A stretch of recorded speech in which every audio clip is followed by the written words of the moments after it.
पंडित राम प्रसाद बिस्मिल एक ऐसी शख्सियत, एक ऐसा प्रतिमान जिसकी शहादत के आज 90 साल बाद तक भी युवकों के रोंगटे खड़े कर देती है।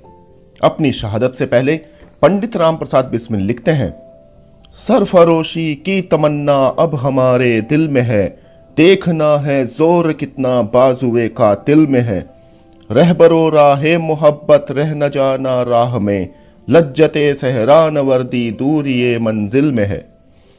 अब न अहले बलवले हैं और न अरमानों की भीड़, एक मिट जाने की हसरत अब दिले बिस्मिल में है। आज मक्तल में खड़ा कातिल ये कहता बार बार, क्या शहादत की तमन्ना भी किसी के दिल में है। वक्त आने पर बता देंगे तुझे ए आसमां, हम अभी से क्या बताएं क्या हमारे दिल में है। ए शहीदे मुल्क मिल्लत मैं तेरे ऊपर निसार, अब तेरी हिम्मत का चर्चा गैर की महफिल में है। देशभक्ति की भावनाओं से ओतप्रोत इस गीत के रचयिता, स्वतंत्रता के मतवाले और महान क्रांतिकारी पंडित राम प्रसाद बिस्मिल का जन्म 1897 में शाहजहांपुर में हुआ था। इस समय 1857 की क्रांति को यद्यपि अंग्रेजों ने कुचल दिया था, तथापि क्रांति की चिंगारियां अब भी सुलग रही थी। 1885 में अंग्रेजों और बुद्धिजीवी भारतीयों में समन्वय स्थापित करने के लिए एक चतुर अंग्रेज A.O. ह्यूम ने एक संगठन बनाया था, जो भारत के इतिहास में भारतीय राष्ट्रीय कांग्रेस के नाम से प्रसिद्ध हुआ। जबकि यह संगठन विशुद्ध राष्ट्रवादी संगठन के रूप में उभरकर सामने आने के कारण अंग्रेजों ने उस पर भी अंकुश करना आरंभ कर दिया। अंग्रेजों के अत्याचार, अनाचार और अनैतिकता का एक एक भारतवासी शिकार होने लगा और ऐसे संक्रमण काल में महान क्रांतिकारी राम प्रसाद बिस्मिल ने भारत की मातोद में किलकारियां भरी। राम प्रसाद बिस्मिल के पिता पंडित मुरलीधर तिवारी एक साधारण गृहस्थ थे और कचहरी में स्टाम्प बेचकर अपना जीवन यापन करते थे। राम प्रसाद को उनके दादा बड़ा प्रेम करते थे। दादा की भजन पूजन में बड़ी आस्था थी। वो 2-2 घंटे तक एकाग्रचित्त होकर भजन पूजन किया करते थे। दादाजी के इस सानिध्य का राम प्रसाद के बाल जीवन पर अत्यंत गहरा प्रभाव पड़ा। राम प्रसाद की आयु जब 6-7 साल की हुई तो उन्हें पढ़ने के लिए बैठा दिया गया। उनके पिता पंडित मुरलीधर को अपने पुत्र की पढ़ाई का बड़ा ध्यान रहता था। वह स्वयं ही अपने पुत्र को अक्षर ज्ञान कराने का प्रयास किया करते थे, और क्योंकि राम प्रसाद बालकपन में काफी उद्दंड थे तो उनकी काफी पिटाई उनके पिता द्वारा हुआ करती थी। अनुशासन के बीच राम प्रसाद ने धीरे धीरे हिंदी लिखने और पढ़ने का पर्याप्त अभ्यास कर लिया। इसके बाद वे उर्दू पढ़ने लगे। अब राम प्रसाद अंग्रेजी मिशन स्कूल की 5वीं कक्षा के छात्र बन गए थे। उस स्कूल में भर्ती होने के कुछ ही दिन बाद उनके एक सहपाठी से ऐसी भेंट हुई कि जो बाद में प्रगाढ़ मित्रता में बदल गई। उनके उस मित्र का नाम सुशील चंद्र सेन था। सेन के सहचर्य में ही राम प्रसाद की सिगरेट पीने की लत छूटी। अब राम प्रसाद लगभग सभी दुर्गुणों को त्याग चुके थे। वे नित्य संध्या वंदन और व्यायाम को जाते थे। इससे उनके तन और मन में स्फूर्ति का संचार होता था। एक दिन संध्या वंदन करते हुए पास ही रहने वाले एक सज्जन मुंशी इंद्रजीत ने उन्हें देखा। मुंशी इंद्रजीत सद्विचारों वाले व्यक्ति थे। उन्होंने राम प्रसाद को भली प्रकार संध्या के अनेक लाभ और करने के ढंग बताए। वे उच्च कोटि के आर्य समाजी भी थे और हर बात को तथ्यपरक और तर्क संगत ढंग से समझाते थे। उन्होंने राम प्रसाद को आर्य समाज के मुख्य सिद्धांतों से अवगत कराया और साथ ही साथ आर्य समाज की प्रमुख पुस्तक सत्यार्थ प्रकाश पढ़ने के लिए दी। सत्यार्थ प्रकाश को पढ़ने के बाद राम प्रसाद के अंदर अनोखे परिवर्तन और नए तथ्यों का उद्भव हुआ। उन्होंने आत्म संयम और ब्रह्मचर्य के महत्व को जानकर अखंड ब्रह्मचर्य व्रत की प्रतिज्ञा की। राम प्रसाद आर्य समाज की ओर उन्मुख थे तथा उनके पिता पक्के सनातनी थे। इस कारण दोनों में ठनी रहती थी। एक दिन पड़ोसी के कहने पर पिताजी ने राम प्रसाद को समझाने का प्रयास किया, लेकिन राम प्रसाद आर्य समाज को छोड़ना नहीं चाहते थे। उनके पिता ने क्रोध में आकर कहा कि या तो आर्य समाज छोड़ दो या घर छोड़ दो।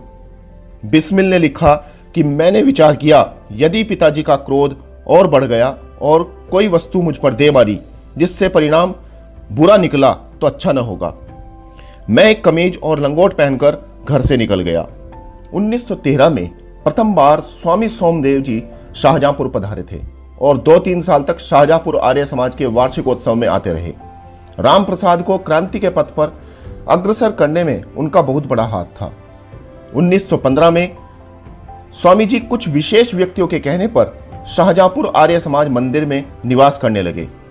तब राम प्रसाद की आयु लगभग 18 वर्ष थी। 1916 में लाहौर षड्यंत्र केस में भाई परमानंद को फांसी की सजा हुई। इस बात को पढ़कर राम प्रसाद बिस्मिल को भली प्रकार समझ में आ गया कि अंग्रेजी सरकार बड़ी अत्याचारी है और उन्हें बहुत दुख हुआ। राम प्रसाद ने प्रतिज्ञा कर ली कि इस अत्याचार का मैं अंग्रेजों से प्रतिशोध लूंगा और आजीवन अंग्रेजी सरकार के विध्वंस का प्रयत्न करता रहूंगा। राम प्रसाद ने स्वामी जी को भाई परमानंद की फांसी और अपनी प्रतिज्ञा के बारे में बताया। स्वामी जी के चरण स्पर्श करने के साथ ही राम प्रसाद बिस्मिल के क्रांतिकारी जीवन की शुरुआत हुई। सौभाग्य से राम प्रसाद को युवा संगठन अखिल भारतीय कुमार सभा के वार्षिकोत्सव लखनऊ जाने का अवसर प्राप्त हुआ। कांग्रेस का वार्षिक अधिवेशन भी लखनऊ में था, जिसमें लोकमान्य बाल गंगाधर तिलक पधार रहे थे। राम प्रसाद उनका भव्य स्वागत करके अपने नेतृत्व की क्षमता का प्रदर्शन करना चाहते थे और उन्होंने कांग्रेस के बड़े नेताओं और संघ नेताओं के सामने ही तिलक जी की गाड़ी के आगे लेटकर उन्हें गाड़ी से बाहर निकाला और बग्गी पर बैठाकर उनकी लखनऊ की सड़कों पर भव्य रैली निकाली। लखनऊ में ही राम प्रसाद बिस्मिल की मुलाकात कांग्रेस के उन सदस्यों से हुई जो कांग्रेस के अंदर क्रांतिकारी गतिविधियों को कार्यान्वित करने के लिए गुप्त समिति का निर्माण कर रहे थे। समिति के कार्यों में ये बाहर से ही सहायता करने लगे। अब समिति के लोगों ने उनकी लगन देखकर उन्हें कार्यकारिणी समिति का सदस्य बना लिया। गुप्त समिति के पास कोष बहुत कम था और क्रांतिकारी गतिविधियों को जारी रखने के लिए हथियारों की आवश्यकता थी। इस कमी को पूरा करने के लिए बिस्मिल ने अपनी मां से 2 बार 200-200 रुपए लिए और अमेरिका को आजादी कैसे मिली नामक पुस्तक का प्रकाशन किया। पुस्तक की बिक्री से प्राप्त धन में से मां के पैसे वापस करके 200 रुपए बचे। 28 जनवरी 1918 को राम प्रसाद बिस्मिल ने लोगों में क्रांतिकारी विचारों को जागृत करने के लिए देशवासियों के नाम संदेश के शीर्षक से पर्चे छपवाकर अपनी कविता मैनपुरी की प्रतिज्ञा के साथ बंटवाए। स्वामी सोमदेव ने राम प्रसाद बिस्मिल की क्रांतिकारी गतिविधियों से प्रभावित होकर उनकी भेंट आचार्य गेंदालाल दीक्षित से करवाई। गेंदालाल जी के साथ मिलकर इन्होंने शिवाजी समिति बनाई और शिवाजी की तरह छापेमारी करके ब्रिटिश शासन में डकैतियां करते थे। अपने इन कार्यों से ब्रिटिश अधिकारियों के मन में भारतीयों का क्षोभ पैदा करना चाहते थे।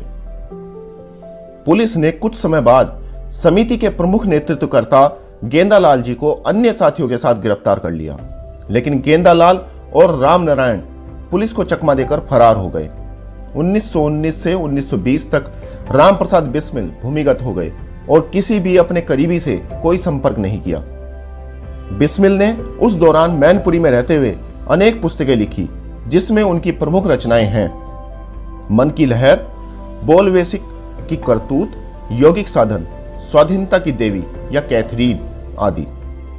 1922 में गांधी के द्वारा असहयोग आंदोलन वापस लेने के कारण राम प्रसाद बिस्मिल ने अपने नेतृत्व में संयुक्त प्रांत के युवाओं का संगठन करके क्रांतिकारी दल का निर्माण किया। इस संगठन में शचीन्द्र नाथ सान्याल चेयरमैन बनाए गए और जयगोपाल मुखर्जी आदि शामिल थे। 3 अक्टूबर 1923 को कानपुर में पहली सभा का आयोजन किया गया और पार्टी का नाम हिंदुस्तान रिपब्लिकन एसोसिएशन रखा गया। 9 अगस्त 1925 की शाम को एचआरए के सदस्यों ने राम प्रसाद बिस्मिल के साथ मिलकर शाहजहांपुर से लखनऊ जाने वाली ट्रेन में जा रहे सरकारी खजाने को काकोरी नामक स्थान पर ट्रेन को रोककर लूटा। इस लूट में शचीन्द्र बख्शी, राजेंद्र लाहिड़ी, अशफाक उल्ला खां, चंद्रशेखर आजाद और रोशन सिंह आदि शामिल थे। सारी योजना अच्छी तरह बनाने पर भी चूक रह गई। पुलिस ने छापेमारी करके पूरे देश से 40 क्रांतिकारियों को गिरफ्तार किया। एचआरए के 28 क्रांतिकारियों पर मुकदमे चलाए गए। चंद्रशेखर आजाद को पुलिस जीते जी नहीं पकड़ पाई। दल के 2 व्यक्ति सरकारी गवाह बन गए। यह सुनकर राम प्रसाद बिस्मिल को बहुत बुरा लगा। कुल 18 व्यक्तियों को सजा सुनाई गई। राम प्रसाद बिस्मिल, राजेंद्र लाहिड़ी, रोशन सिंह को फांसी की सजा दी गई। अशफाक उल्लाह खां को पकड़कर फांसी की सजा दी गई। क्रांति के देवी के पुजारी खुद तो देश के लिए शहीद हो गए, लेकिन अपनी शहादत के साथ ही युवा क्रांतिकारियों के एक नई फौज के निर्माण के मार्ग को भी प्रशस्त कर गए।